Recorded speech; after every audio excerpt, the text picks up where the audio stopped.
Gonca? Ne zaman geldin? Canım. Ne oldu? Ne oldu? İyi misin? Arda... Zeynep! Zeynep! Gonca! Arzu! Ne oldu Arzu'ya? Rıfat'la tabii. Adamları bir anda evime daldılar. Alıp götürdüler kızı. Perişan oldu. Bir dakika, senin evinde ne işi var Arzu'nun? Orası uzun hikaye. Zaten bir önemi de yok. Kendi torununu öldürecek hali yok yani. Ne yapabilir ki yani? Gonca, bu adam çok tehlikeli. Her şeyi yapabilir. Dün gece evimi tüfekle bastı zaten. Tüfekle mi? Evet.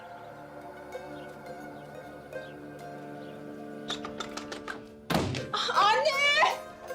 Anne! Anne açın şu kapıyı! Arzu, kes artık bağırıp çağırmayı. Boşuna nefesini tüketme. Anneciğim yalvarıyorum. Yalvarıyorum açın şu kapıyı! Uzatma Arzu, dedeni aramak zorunda bıraktırma beni.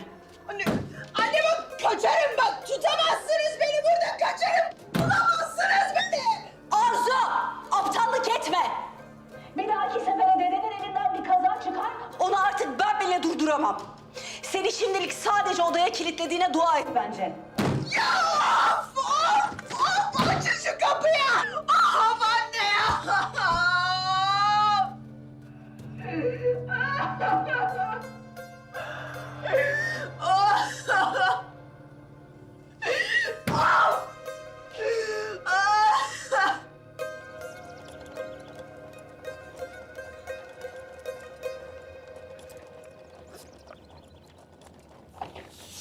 Rüzgarı bitmez, tozu bitmez.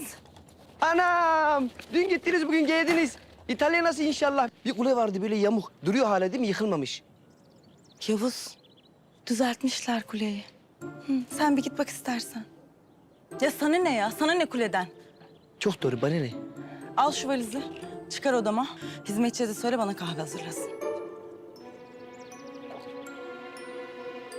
Ece Hanım, kahve tamam da yalnız odanızda sıkıntı var. Odanız dolu. Niye doluymuş benim odam? O geldi. O kim Yavuz? Ececiğim, Canan teyzeciğim. Neler geldi başıma bir bilseniz. Yavuzcuğum senin işin yok mu? Tamam. Ben bu valizi şimdi nereye götürsem ya? Kocaman da valiz, şuna bak. Hadi götür onu. Neler yaşadım bir bilseniz. Ece, yine becerememişsin bir işi. Canan teyzeciğim, beceremedim değil. O Gonca denen çıyan önce İstanbul'a geldi, sonra odamıza daldı, toprağı aldı götürdü gitti. Bana mazeretler sayma. Senden geçmiş bu işler yavrum. Sen en iyisi biçki dikiş kursuna başla. Ha? Örgü falan ör.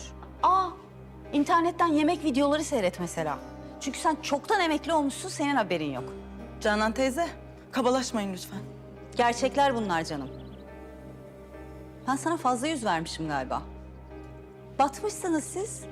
Annen İtalya'daki evi satıp 3 tane valizle kiraya taşınmış. Siz nereden öğrendiniz bunları? Kardeşin söyledi canım. Kardeşin. Kardeşim mi? Deniz, Ece, ne işin var senin burada? özledim bebeğim. Senin için geldim aslında. Sakın bir adım daha atma. Seninle sonra konuşacağız. Evet, evet ailemin durumu eskisi kadar iyi olmayabilir. Ama bu toprağa hala aşık olduğum gerçeğini değiştirmiyor Canan Hanım.